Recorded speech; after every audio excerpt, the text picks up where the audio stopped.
Hello, thank you for joining me. I'm with Dr. Schooly and Dr. Bamond. They are going to introduce themselves of their role that they play at Capella and with Delta Kappa. So I'll turn it Alphabetically, over go to ahead. Go You ahead, want me to go Rox. first with Bamond? Hi, I'm Dr. Bamond or Roxanne. I have been core faculty for a long time because I can't count how many years. I like to say I'm the first member of the Pi chapter. I was actually inducted in a different chapter. And when we started in January of 2016, our Delta Kappa Pi chapter, I moved my membership from the other chapter to Pi. So I am the first member of our Pi chapter. And other than that, I just like teaching ethics and residency, and I like doing supervision. So that's a little bit about me. So I'm Dr. Annalyn Schooly. I have been with Capella since 2003. And I'm instrumental in bringing Dr. Bamond into Capella. And she's also very good at rooking me in to do things, because a long time ago, when we were doing a local chapter in our county, she rooked me into being the president-elect, which was a 5-year commitment to her 2-year commitment. You said you didn't want anything. You said literally anything but president. Yeah, well, so I got the longest one. So I am also a faculty advisor with Dr. Bamond. And I think I got inducted like second or third one, I think, something like that. And I've only been a member of Pi, and I have my Pi t-shirt on today. And I teach at Capella full-time, mostly residency and fieldwork. Mm-hmm. Perfect. Well, it's nice that everyone can see this side of you too. One of my questions I ask is about career goals, but since this is a little, you're not a student anymore, I am curious about when you were a student, what goals you had for your career, and have you met them or did they change? Very good question. You want to go first, Dr. Schooly? Sure. Well, so being a professional opera singer didn't work out. So good. That's good, because that's where I was headed when I was in undergrad. I was an opera singer.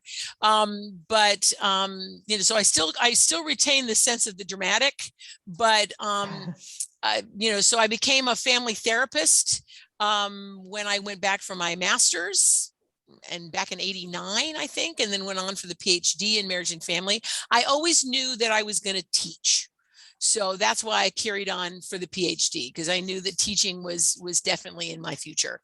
But I've been doing clinical work since '91 and supervising since '96. The only career goal I have not achieved is finishing writing my book. Mm-hmm. Other than that, I think I ain't dead yet. So yep, still got time. And it's finishing, not starting. So that's good. Right. That's right. Ah.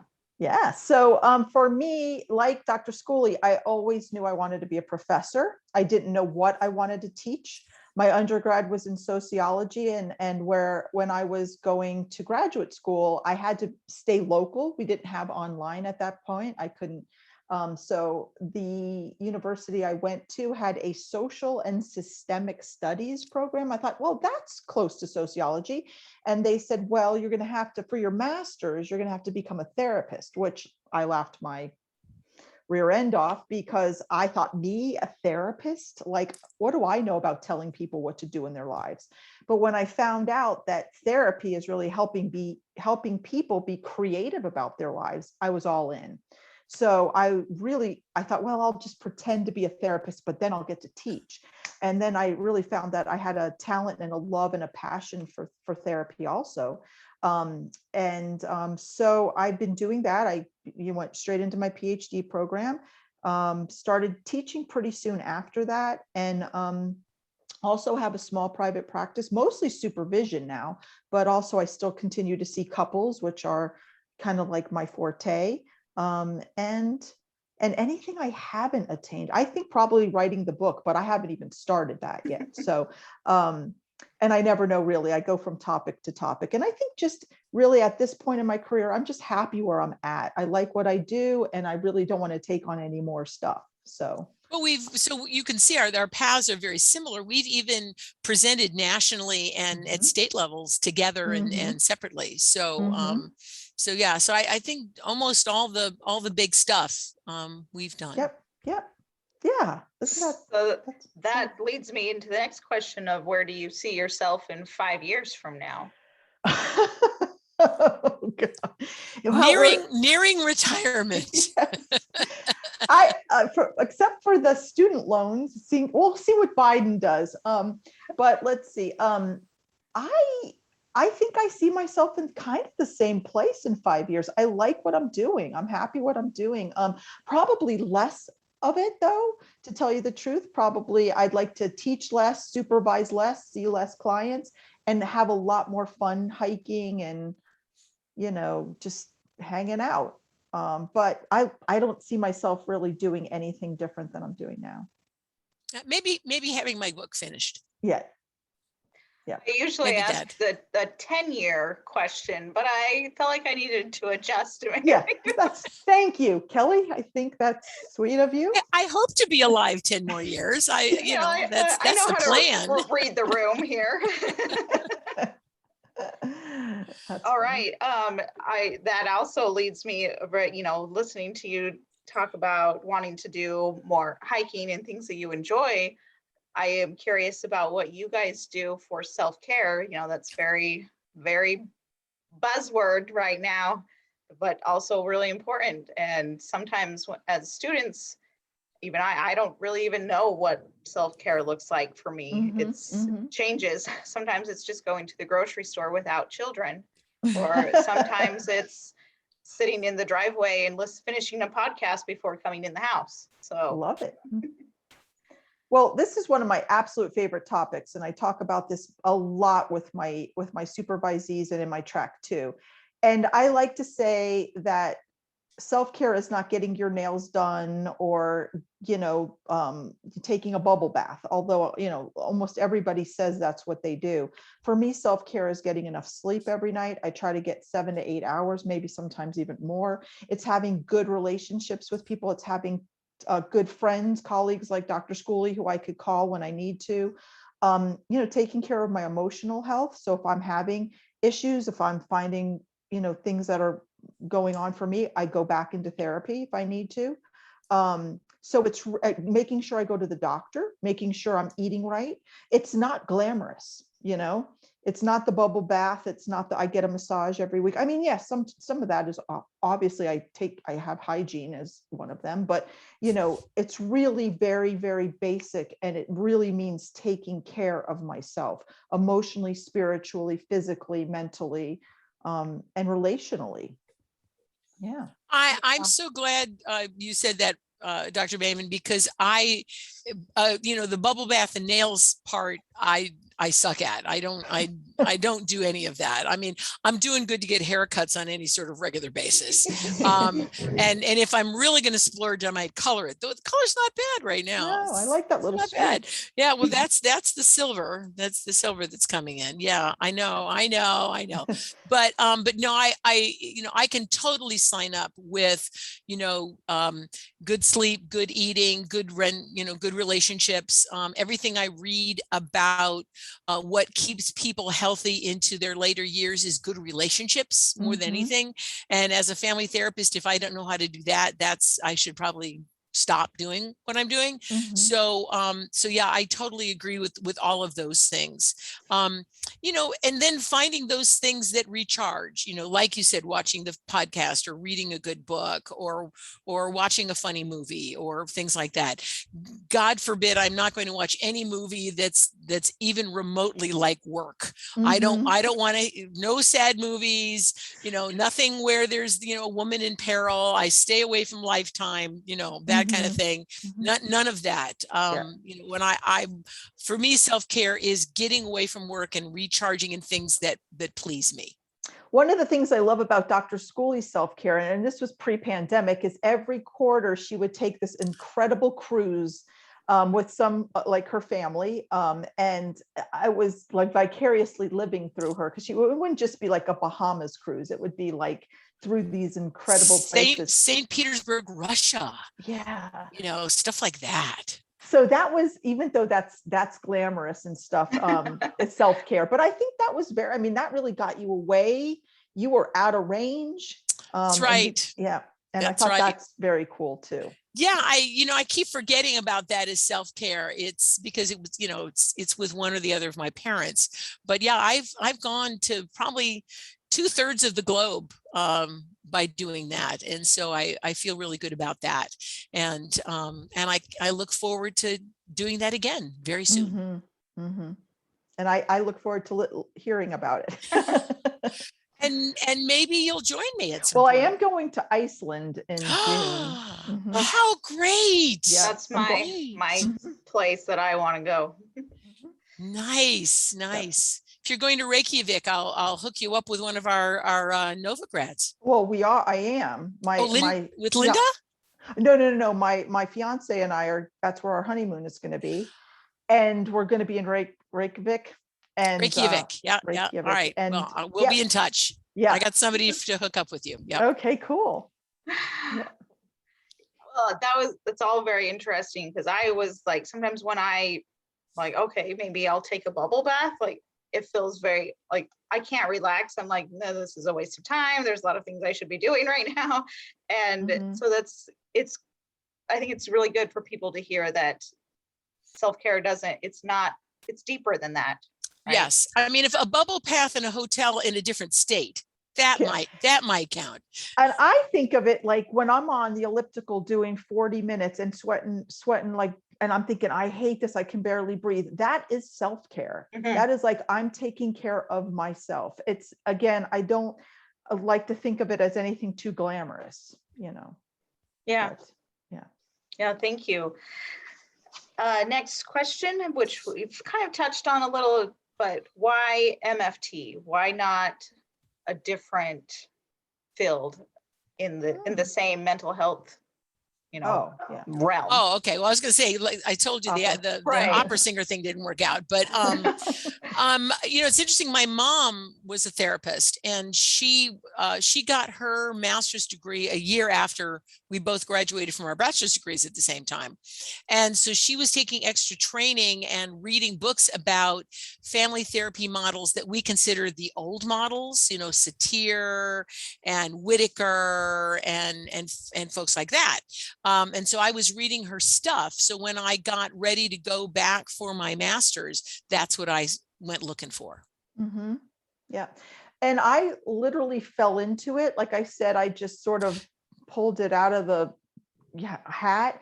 And when I got to my first, to the master's program, I couldn't believe, like I kept waiting for the book, right? There was a book that was going to tell me everything you ever needed to know. And I kept thinking, well, maybe it's the next course, I'll get the book. And then the following course. And then I realized it really wasn't, it was really thinking systemically. And being a sociology, bachelor's degree, I really wanted to think more systemically.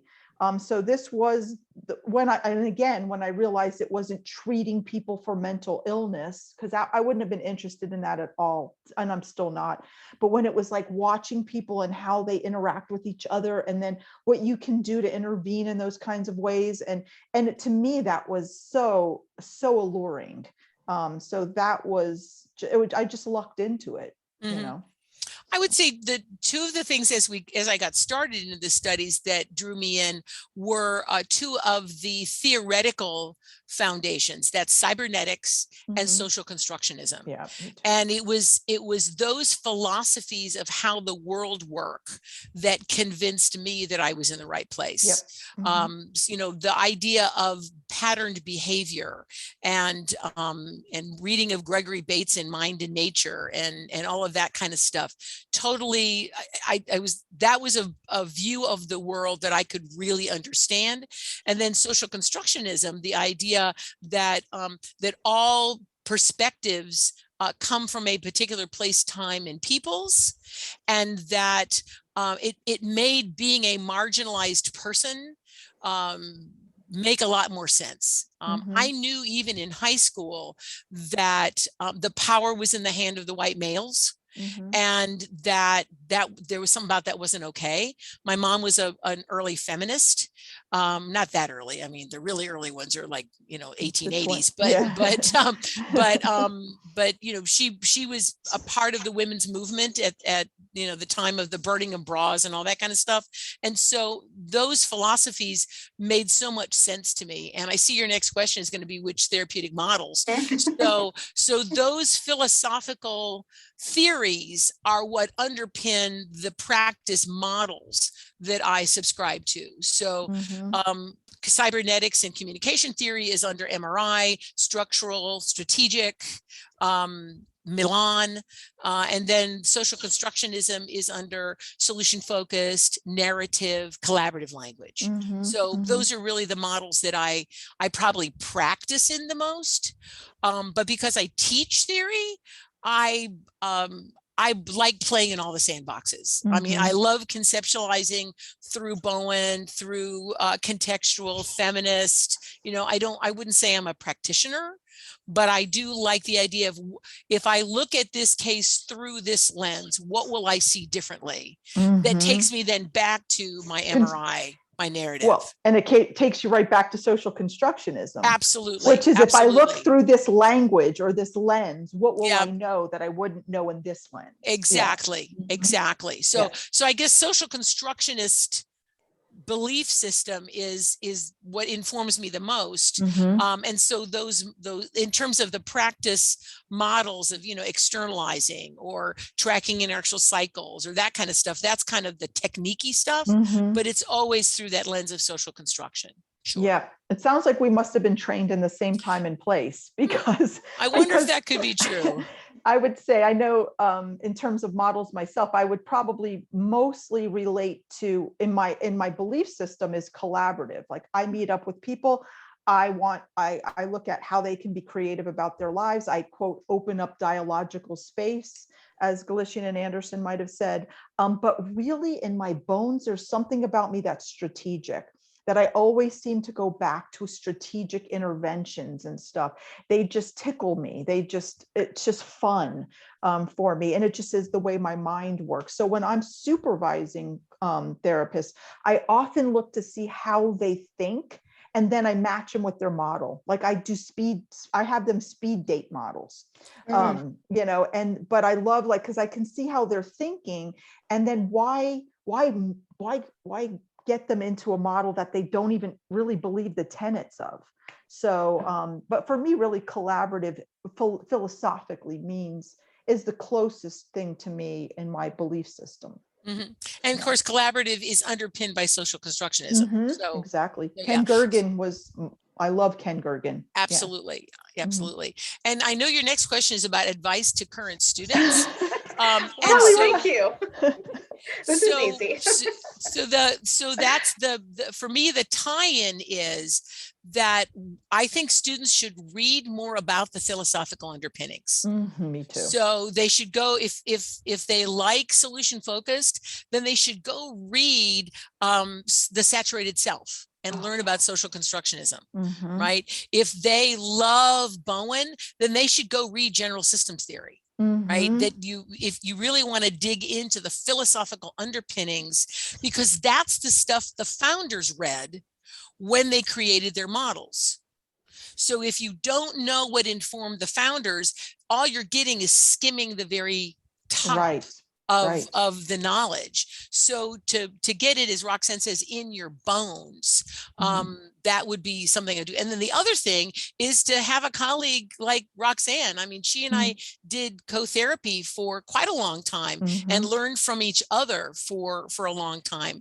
And my only regret is that we don't get a chance to do that anymore. Well, maybe when we get portability, we can. Maybe we can. Yeah, and I don't have the questions in front of me, Kelly, so I don't know. Oh, advice, was it advice to students? Advice, yes, advice to current students. I have to say what, Anna Lynn said was exactly it, is be captivated by the philosophy of this field. It's not just about a bunch of techniques and going in a room and knowing what to ask. And I know that's we need those too. We need, like, what do I do when I'm in that room? But really being captivated by what it means to, how to think first. But also, when I always say advice to students, it's sort of like, I always want to see them grow in respect of all ways of making sense. Even like, oh, I won't ever see a pedophile. I'm not saying you should ever be a pedophile, but aren't you a little bit curious about, like, really curiosity and respect are those two things that are unteachable, really. We can teach you the models. We can teach you interventions. We can teach you any of that stuff. We cannot teach you curiosity and respect. And that's what I hope that people, really get deeper. And I'm still learning that too. I find times when I'm not curious and I'm not respectful, and they usually go together. If I'm not Yeah. curious, I'm generally not respecting that person either. And so I'm like, oh, look at this. And then it gives me an invitation to go deeper into that understanding. Again, not having to buy that philosophy at all, but just really getting to be curious about it. Well, there's that social constructionism again, right? That I don't have to give up my belief system to get curious about the other person's belief system. Mhm. That's theirs, and I'm just curious about it. I just want to learn about it, but that doesn't mean I have to take it on. Right. And when you go in from a respectful place, clients know that, or people know that. And they might, anything you offer, if you do, may be taken differently than anything you think, like, I'm the expert, you're not, let me tell you how to be. It just doesn't work that way. I've hit that wall too many times. Take my advice. Don't, it doesn't work. So, I like to give people shortcuts. Don't hit that wall. I've already hit that wall. Hit your own wall. Yeah. Yeah, thank you. I really liked you got to feel it in your bones type of thing. So if EFT is what I'm drawn to, what am I studying? That's, well, I steal something that Anna Lynn used to say years ago. Sue Johnson never met a model she didn't like. Okay. So if you're EFT drawn, I like to say, what do you think about this, Dr. Schooly? Because I don't think you've heard my take on this before. EFT is MRI, in that MRI is looking about what is interactional and meaning and behavior. And EFT is looking at the interactional pattern of emotion, of meaning, of attachment. And so they're looking at the dance, like Sue Johnson says, let's look at the tango. And I'm like, MRI's been looking at tango since the beginning. So she really did so you could really be curious about a lot of things. Attachment theory would probably be something you're really curious about if you're EFT informed. Yeah, I would find some assessments for attachment, Yeah. so that you could actually assess. And what did Sue Johnson study? She studied Bowlby. She studied Gottman, but they're like friends. What did she study? How did she come up with this? And she studied a lot of stuff. And then she made her own stew out of all of these models. She did not invent anything. Like, I don't think she borrowed bits and pieces. I think she borrowed bits and pieces from almost all the marriage and family therapy models, but hung it on a scaffolding of attachment. But if you really dig deep into EFT and the other MFT models, you're going to find pieces of MRI, solution focused, narrative, structural, all of that will be in there. Yep. And so, just like if you read the philosophy that the founders did, then you should read the models that Susan Johnson did. Yeah, exactly. And people say, well, I'm eclectic. I just want to come up with my own model. And I know Anna Lynn's like nails on a blackboard. And I said, so what's the difference between EFT and eclecticism is that Sue Johnson absolutely knows where to start, where to intervene, and where termination is. And if you don't have a model, you can ask all these questions, but you will not know where therapy begins. You will not know how to intervene, and you will not know where termination is, because termination, say in solution focused and Bowen, are very different. Okay. So yes, we like all of these interventions, and I see students who just grab from one to the other. It's like, oh, well, I asked a miracle question, that's not working, so let me externalize. And great, play with them all. But you got to really know what the trajectory of treatment is to really know a model. A model teaches you that. And that sort of scatter thing might happen. You might have some success with that, but you're probably not going to have consistent success with it. Remember, all of the founders developed their models after 10 and 20 years of experimenting until they found a structure, like you said, a beginning, an assessment, a defining of the problem, right? The problem will be defined differently for each model you pick. So a way to define the problem, a way to assess, a way to intervene, and a way to then evaluate that. All of the standard models have that built in. And otherwise you're not doing purposeful work. You're just giving advice. Yeah. Or just doing, just, and the basic micro skills, which we teach in track 1, and probably anybody watching this podcast is at least on track 1. They are therapeutic. Those are very therapeutic things. So if you empathize, paraphrase, validate, ask open questions. Up your questions, you are being therapeutic, and your clients will love you. They don't know a model from anything unless they're therapists most of the time. But you won't know, the therapist won't know. Okay, I've empathized, I paraphrased, I understand. Now, how do I make sense of all of this? That's the model. The model helps you make sense.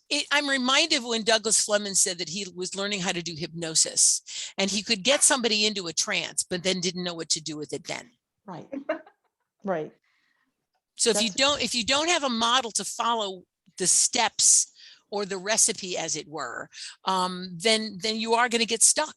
And even if you are following a recipe, sometimes you get stuck. So. Right. And being stuck is fine. That's where new creativity happens. Yeah. Roxanne and I have had wonderful conversations when we've consulted each other about stuck cases. Yeah. Beautiful. Now moving on to our lightning round, which is fun because there's a lightning storm going on right now outside my window. I'm sure you've heard a little bit of the thunder. Not a bit. So this is just going to be kind of whatever comes to your head first. Whatever, you can blurt it out. You don't have to take turns, but I want you to both answer it. Okay. Okay. Favorite color? Red. Blue. Most used emoji? Happy face. Laughed, LOL. Thumb up. Star Wars or Star Trek? Oh God. Oh, I can't choose both. Okay. I have to say Star Trek because Captain Kirk, he used his whole team. He had a team approach. And so I love that. So what do you think, Data? What do you think, Spock? What do you think? And then he sat there and he took it all in and he made his decision. So I have to go Star Trek. Okay. How very therapeutic lens that you're seeing that.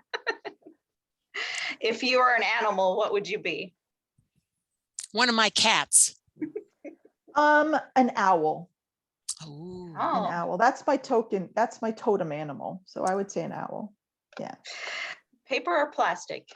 Paper. Actually, cloth. Cloth. Politically correct cloth. Yeah. Favorite city you've ever been to? Oh God, you answer this first. Wow. I've been to so many that were fantastic. I'm going to have to go with Chicago. I'm gonna have to go with San Francisco. I love San Francisco, but I love Madrid too. So Barcelona was wonderful. Yeah. Because I get paella when I go to Madrid. So I like that you guys went to cities in the US, even though it sounds like you're very world travelers. She's more than I am. But yeah, San Francisco, the first time I saw those lights, the first time I saw the bridge and the fog roll in, I was hooked. But I love where I live, which is in Colorado too. So I wouldn't leave here. The only reason I stay here is because I hate winter. But Chicago has so much more happening as far as cultural and arts and theater and all that stuff. Next one, which I would love to talk more about cities, but we'll move on. Favorite day of the week? Friday. think Friday. 'Cause Saturday. Saturday and Saturday. Sunday are coming. Friday, because I have a really I try to have almost no meetings planned. And just the Mm. anticipation of the weekend. I love Fridays. Ah. Fridays are usually still plenty booked, so it'd have to be Saturday.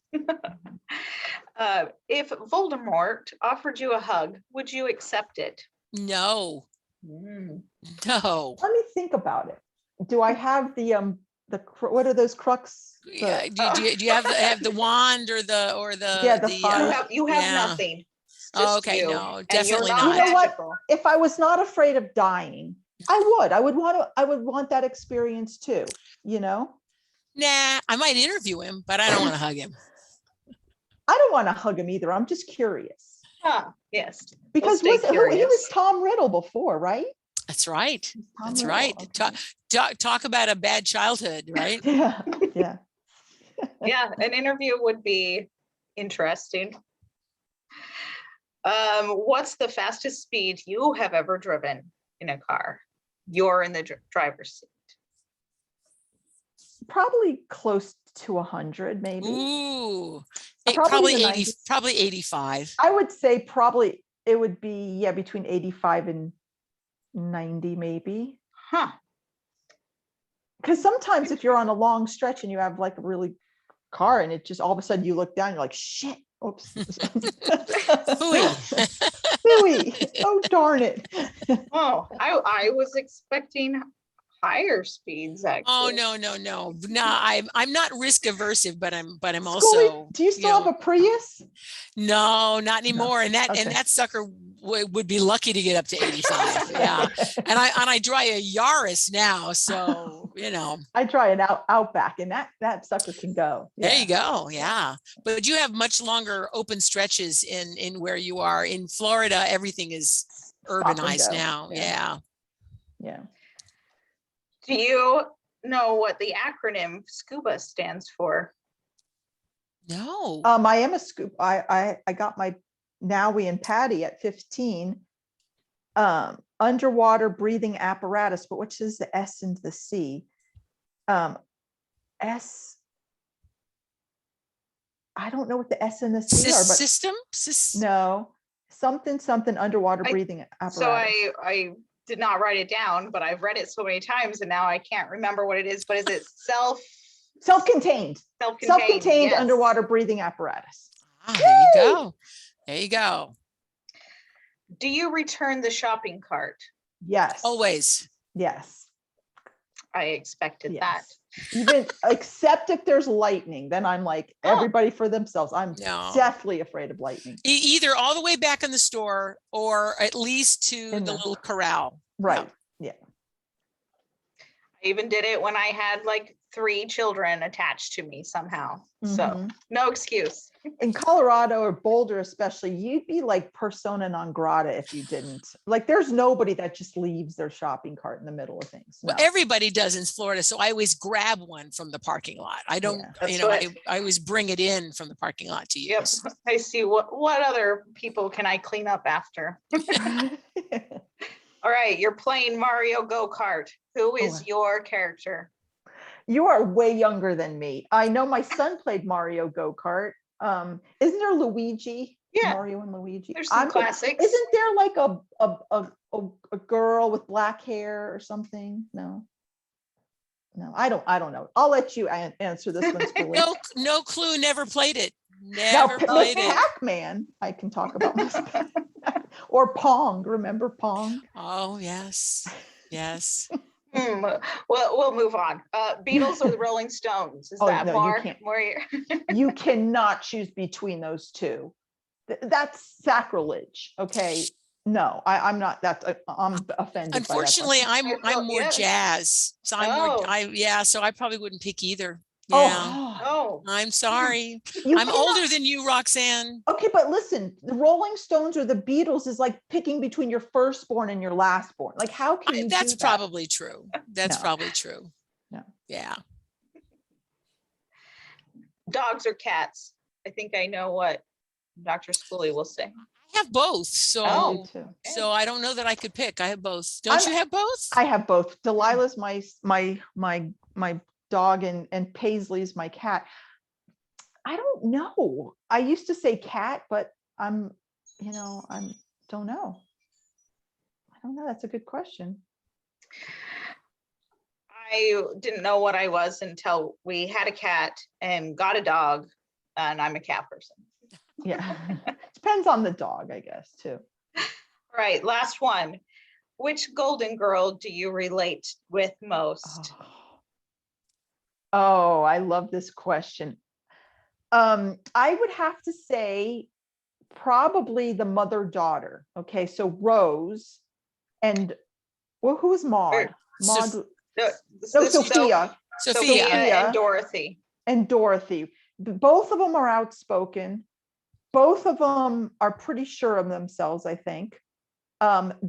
Whereas, I don't relate to which is the one, the The Rue McClanahan character, Yeah, or 'cause she's- the Betty White character. Betty White, because she's ditzy, and I used to, I don't know. But I love her best. I love her, but you said, Kelly, what was you said? Relate to, not Relate which one to. you like the best. Yeah, Yeah. I like Aru McClanahan the best. I mean, I think she's fun, but I would have to say Sophia or Doris. What's her name? Dorothy. Yeah. No, definitely Sophia. Definitely. Because she doesn't get all wrapped up in the drama of all the other stuff. Yeah, that's you. Yeah, Yeah. I can see that. Yeah, I would get a little wrapped up in the drama. Yeah. Awesome. Well, that's the end. Thank you for Aw. joining me. Any other sage advice? Sage advice. This was fun. Yeah. I'm hoping that this kind of puts a different spin on what we usually see our faculty as. Absolutely. And I hope that this will inspire lots of other members to be interviewed and share themselves. Yeah, fun. Okay. All right. All right, I just finished. Oh, did I stop the recording? I don't think you Nope. ever started it. No, I'm just kidding. Oh my gosh. I know. It always freaks people out, especially in